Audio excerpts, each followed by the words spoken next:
Wala naman akong masamang intensyon sa inyo. Gusto ko lang na may konting atensyon nyo. Really? Nagtumog din ako mo duty? Nagdiyaw pa rin pat kabulan? Big shout out ko ni Amore og sa ilang health products retailing Dimio branch og ni John Mel Rara, shout out gaw. Baby girl Namok from Grace Namok sa Kalanan, Cagayan de Oro City. Shout out sa kusilingan ng pa si Josepe Villamor, shout out niyo pa ng amping kada permit sa trabaho.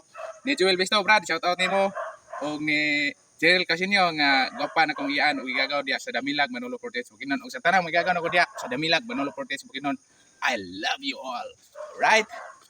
Shout out ko ni Christopher Gulosinda from Taguluan, Misamis Oriental. Shout out ni Mukol, amping kadiha permi. Alright. Shout out ko ni Romel Cadorna alias Santino on the mix. Shout out ni Brad, ni Jubert Kairel, kagat-kagat. Shout out ni mo Brad. Shout out po kaya ni Intor Bisaen Parikoy. Amping sa Biyahe Parikoy. Og ni Oksemo Driver Namok. Mok. Shout out ninyo ni Kwa ni Tagupa, Lince. Go, amping kadiha sa Bukidnon. Salamat. O big shoutout po ni Chirel Bahayag Lumayon nga nasa karon sa Macau. Right, shoutout ni Mateo, amping kadiha sa Macau. Thanks for watching. Please like, share, and follow.